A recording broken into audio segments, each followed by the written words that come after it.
Hi everyone, welcome back to my channel. I am Navya.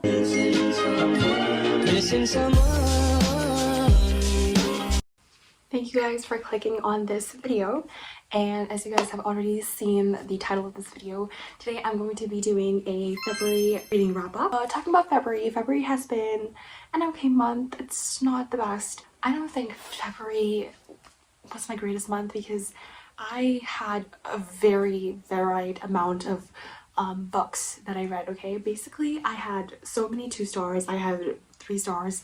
I did not have that many 4 stars or 5 stars as I predicted. I don't think February is as great as January was for me.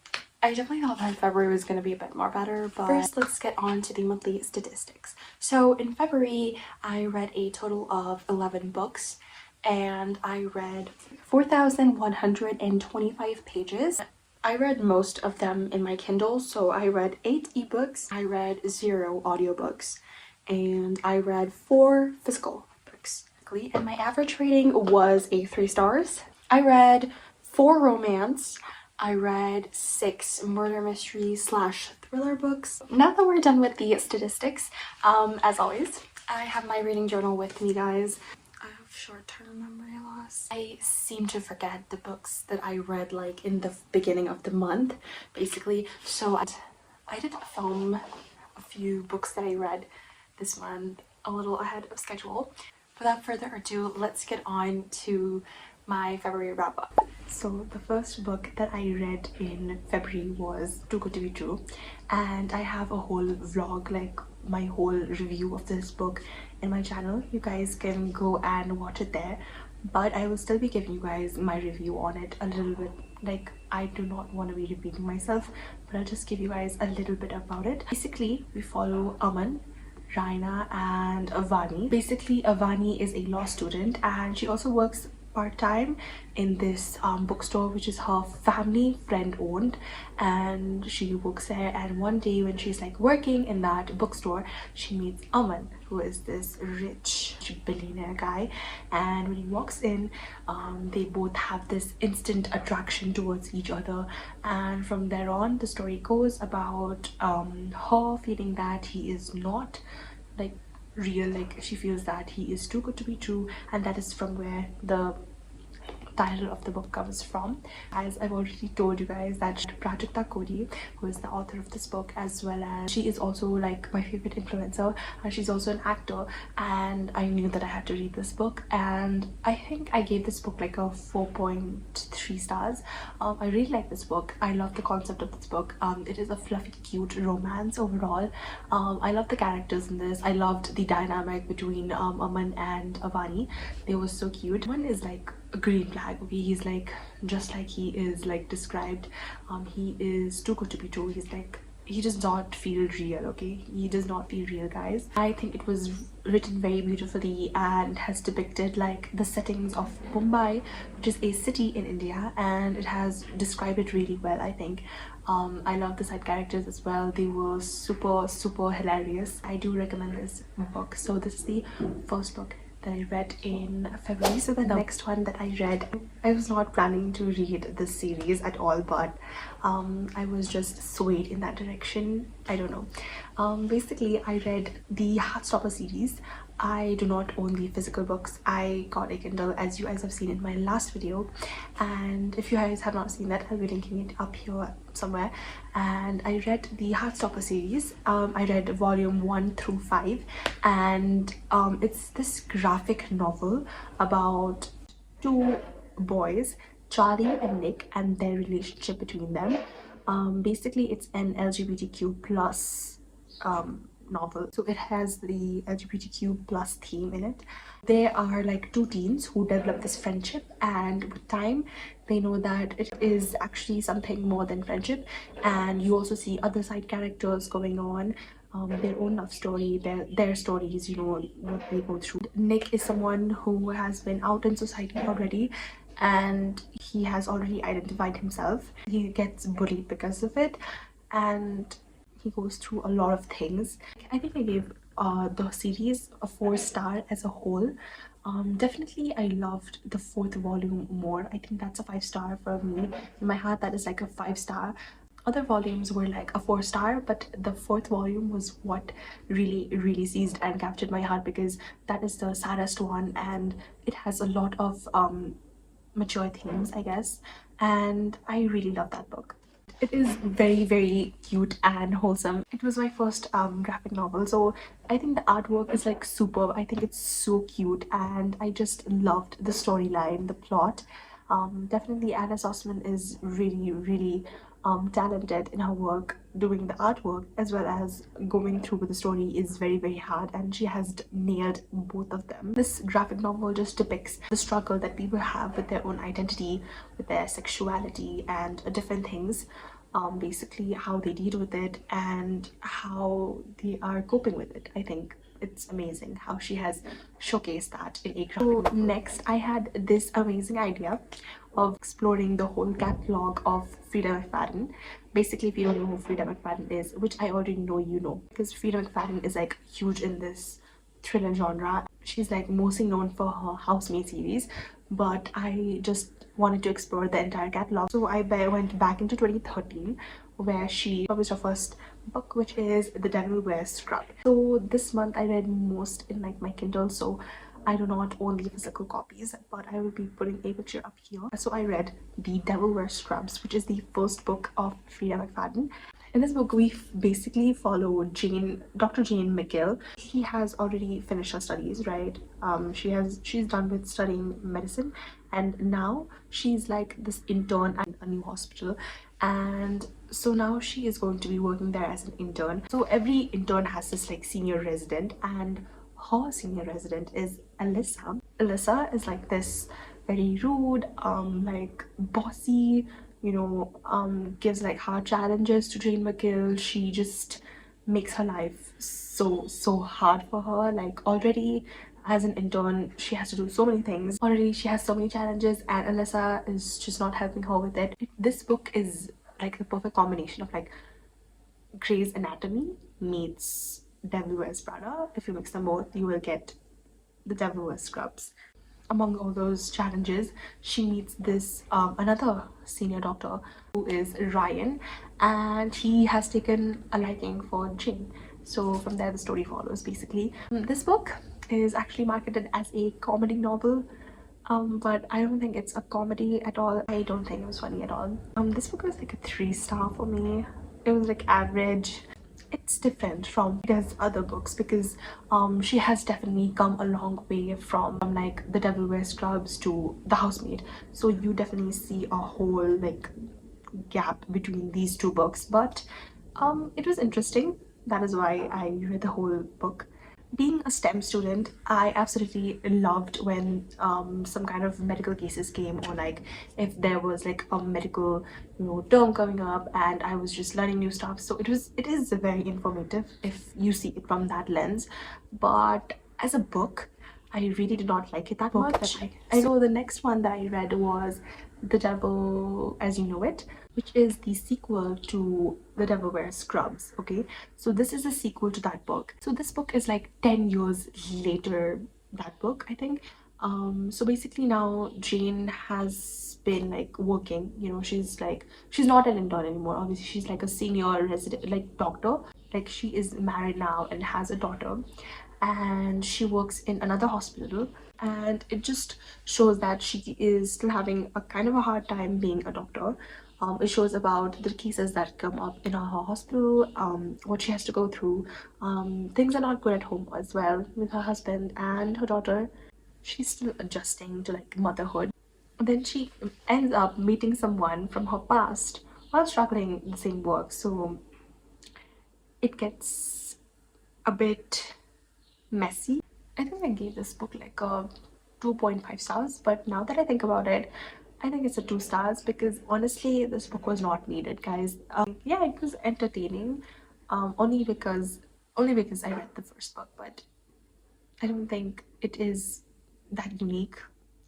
It is marketed as a thriller or a comedy, but it is not any of those things, guys. If you're going to read this book and you are thinking that this is a thriller or a comedy, I am sad to tell you this, that it is not.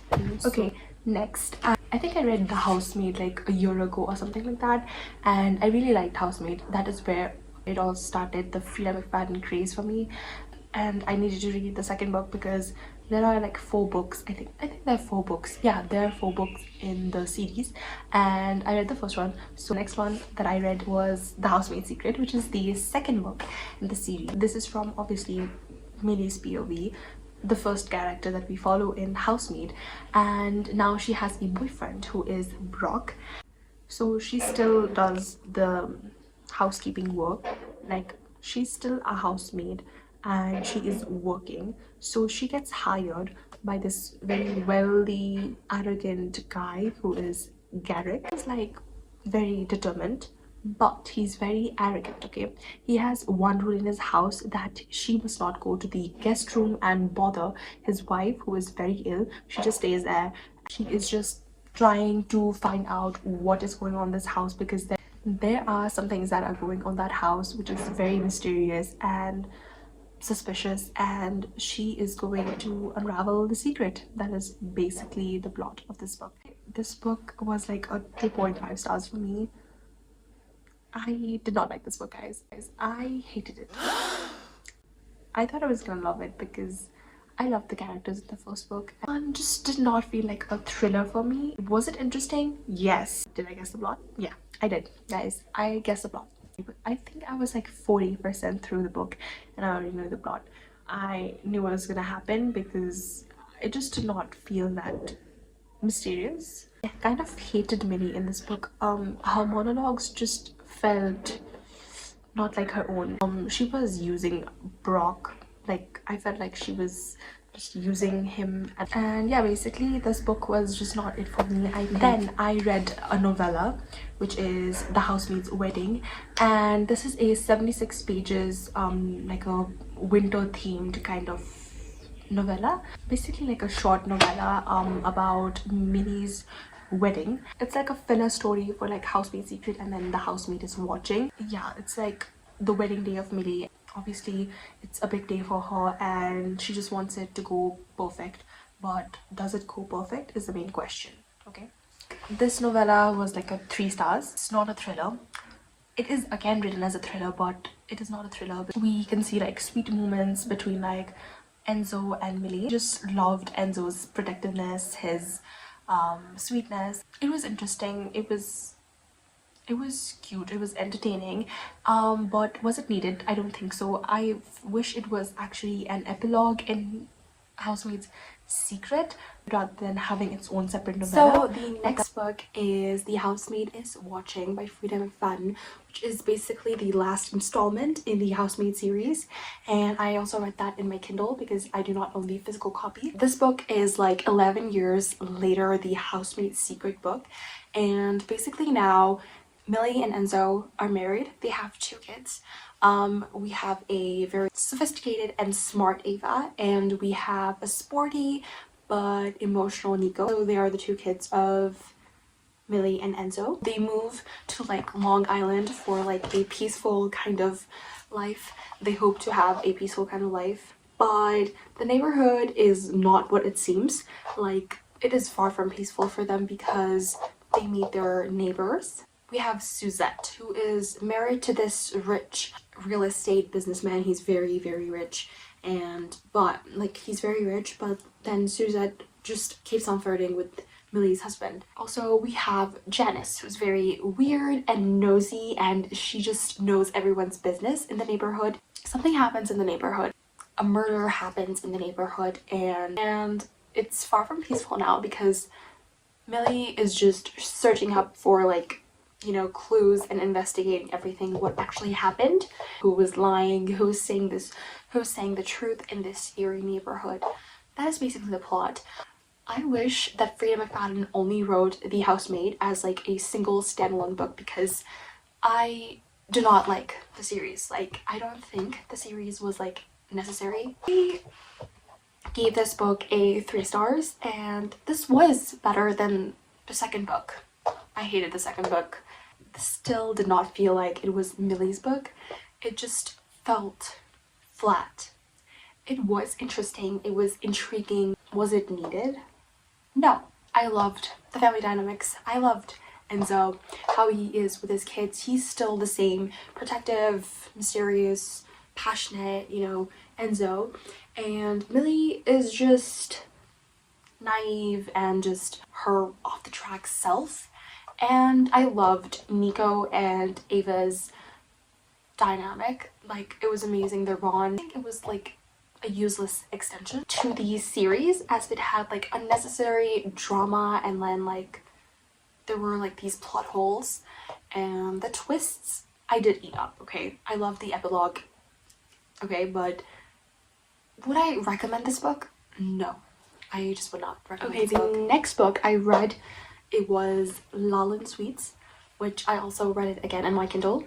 This book is set in 1995, Siaka, which is basically a part of India, and we follow Tara Taneja, who is the main character in this book. She runs this tuition center, as well as helps her grandfather to run this confectionery sweet shop they have, which is called Lalan Sweets, and it's a very, very popular shop. Okay, this is like flooded with like so many people. It's very popular. Everyone knows it about the shop. Okay, there's one sweet that has this like magical ingredient, is what people know, but you don't know what the magical ingredient is, right? So now the time comes for the new generation to like inherit the shop.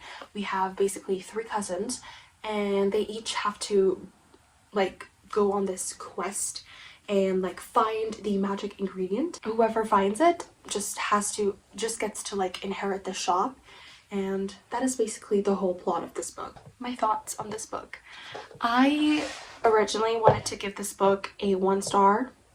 I was so close to DNFing this book, but I gave this book a 2 stars. This book was marketed as this cute, adventurous, romantic, 90s style Bollywood-esque book, and I saw this book all over my Instagram reels. It wasn't anything as people said it was. It just felt super stretched. For a 300-page book, it felt like a 500 pages. I was just skimming so much in this book, honestly. I love the premise of the book. Like, you have this quest, you have to go to this quest to inherit the shop, you know, but it was not executed well. I think the plot had so much potential, but it was just not done right. If it had like better monologue, it would have been a bit better. I wish the quest was also like done in a good way, but it was just weird. The characters were also very annoying, and I don't think I will recommend this book to anyone. Then I read The Paris Apartment by Lucy Foley. Lucy Foley is very, very popular in the thriller genre, as we all know, and I think her most popular book is The Guest List and then The Paris Apartment.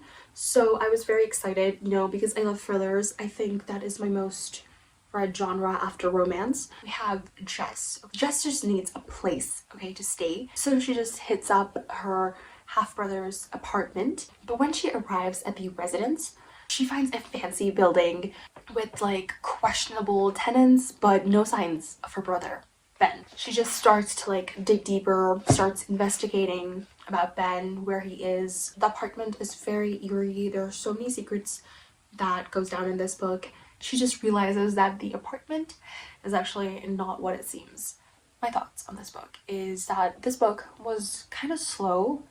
You know, it was slow paced, I think around the 70% mark. It was very descriptive. I love that about it. The character development was amazing. We got so many POVs. This book was very dramatic. It gave like twists in like every chapter, and there was so much drama, honestly. I just did not like Jess as our main character because she just felt kind of dumb. Her choices were very, very questionable. The build-up was good, okay? The build-up of this book was good, but it just felt flat at the last moment. Overall, it was an okay book. It was interesting, but not that thriller-esque for me, I think. I gave this book a 3 stars. Then I finally read The Fine Print by Lauren Asher, and I am so late to read this. This is the Dreamland Billionaire series by Lauren Asher, and each book just follows 3 different brothers. We have their grandfather, who started the Dreamland. Dreamland is basically Disneyland, and their grandfather is basically like, think Walt Disney, and it's a huge amusement park. It is everything. They have like parks, they have movies, they have everything, okay, just like Disney. And these three brothers, the Kane brothers, they each get like this letter after their grandfather's death that each have to like do a certain task to get their inheritance. In this book, we follow the youngest brother, who is Rowan Kane, and he is given the task by his grandfather to find out the weakness of the Dreamland and also work with someone. And he has to be the director of Dreamland for like 6 months, okay? And there is this like mysterious board of people who have to vote for him at the end of the term. Everything goes well until he meets this irritating, annoying, huge ball of sunshine and rainbows who is Zara, who just makes his life like a complete 180 complicated. Yeah, we just follow it from there, basically. This is a billionaire workplace romance. This is grumpy sunshine. I gave this book a 5 stars, guys. I gave this book a 5 freaking stars. I love this book so much. Is this a literary masterpiece? No. But did I love it? Yes. It felt so amazing to read this. It was amazing, it was incredible, it was phenomenal. I am just obsessed with this book. Zara is like this cute ball of sunshine. She's like this total golden retriever.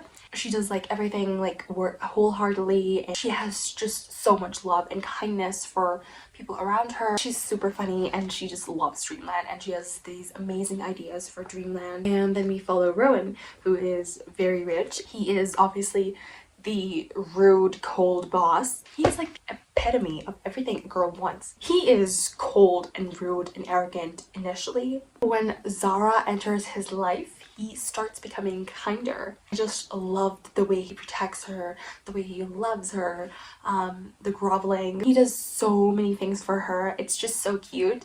This might be a spoiler, but he watched like 17 different versions of Pride and Prejudice because that is her favorite movie. Like, who does that? I just loved their banter. It was amazing. It was hilarious. I was laughing and giggling each time they have this scene. Super entertaining. I loved it, and overall really amazing book, and I recommend this book to everyone. Last but not least, I read Don't Go Down There by Kirsten Modglin. I think that's how you pronounce her name, but I read this in my Kindle again. This super short thriller book.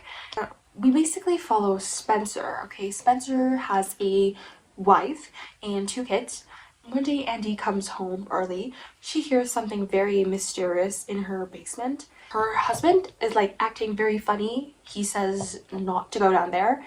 It's just basically about what is he hiding there, like what is in the basement that is so bad and what is he hiding there.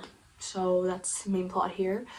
This book was honestly like a 2.5 stars. Initially I gave it a 3 stars, but I think it's a 2.5 now that I think about it. I don't know what the hell happened in this book because I do not remember the plot. Even if I read it very recently, I cannot explain the plot very nicely, or I cannot tell you what exactly happened in this book because it's all just a blur. I read this book solely because his TikTok recommended it to me. It wasn't very thriller-like. I don't know. It was not intriguing. I just thought there was going to be a good twist, you know, after a great, because there was like this good build up that was going on in this story. It was just not it. Like, this book just felt flat. I could not connect to the characters. I hated everything about this book. I don't think I will be recommending this book to anyone. I just hated the characters. Overall, it was okay. I would not say it's bad, but it's just not for me. Okay guys, I think that is it for this wrap up. Those are all the books I read. I definitely, as you saw, this month was not the best for my reading journey, but I'm hoping that March is going to be a bit better. As always, thank you guys so much for watching my video, and I'm so grateful for each and every one of you. If you like this video, please like, share, and subscribe, and turn the post notifications on, and I will be seeing you guys in my next video. Till then, bye bye.